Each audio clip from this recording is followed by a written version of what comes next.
সবাই তোমরা কেমন আছো? আমি গল্প দিদু। আমি রোজ তোমাদের একটা গল্প শোনাবো।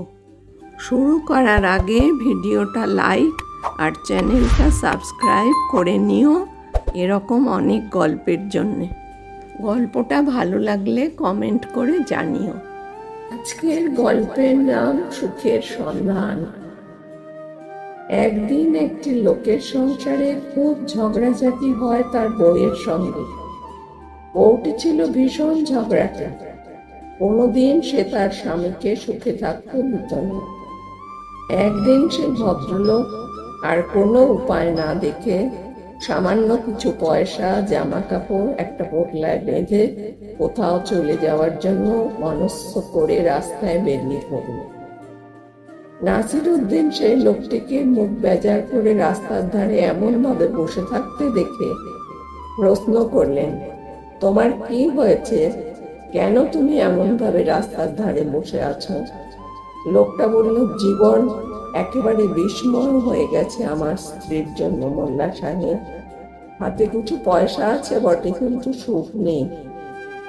তাই দেশে দেশে ঘুরতে বেরিয়েছি।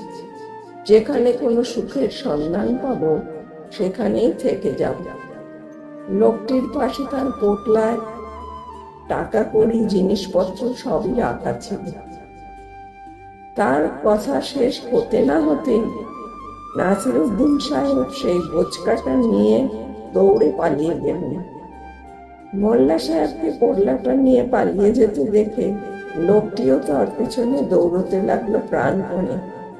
কিন্তু মোল্লা সাহেব খুব দৌড়তে পারতেন এবং বুদ্ধিও আছে।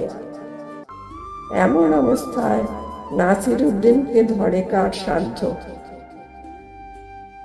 দেখতে দেখতে তিনি রাস্তা ছেড়ে জঙ্গলে ঢুকে হাওয়া হয়ে গেলেন কোথায়। এইভাবে সেই লোকটিকে ধোঁকা দিয়ে তিনি আবার সেই রাস্তায় ফিরে পোটলাটাকে রাস্তার মাঝখানে ফেলে রেখে একটা গাছের আড়ালে লুকিয়ে থাকলেন। এদিকে লোকটিও কিছুক্ষণ পরে সেখানে এসে হাজির। তাকে এখন আগের চেয়েও বেশি দুঃখিত দেখাচ্ছে, কিন্তু রাস্তায় তার পোটলাটি পড়ে আছে দেখে সে মহা আনন্দে চিৎকার করে পোটলাটার উপর ঝাঁপিয়ে পড়ল, যেন প্রাণ ফিরে পেল। গাছের আড়াল থেকে নাসিরউদ্দিন বেরিয়ে এসে বললেন, দুঃখীকে সুখের সন্ধান দেওয়ার এও একটা উপায় দেখতে পেলাম, কি বলো ভায়া? এই বলে মোল্লা সাহেব লোকটির পানে মুচকি হেসে চলে গেলেন। আজকের গল্পের শিক্ষা হলো, সত্যিকারের সুখ টাকা পয়সায় বা সম্পত্তিতে নয়, মনের শান্তিতে। তাহলে আজকে আমি আসি, নতুন গল্পের সঙ্গে তোমাদের সাথে দেখা হবে।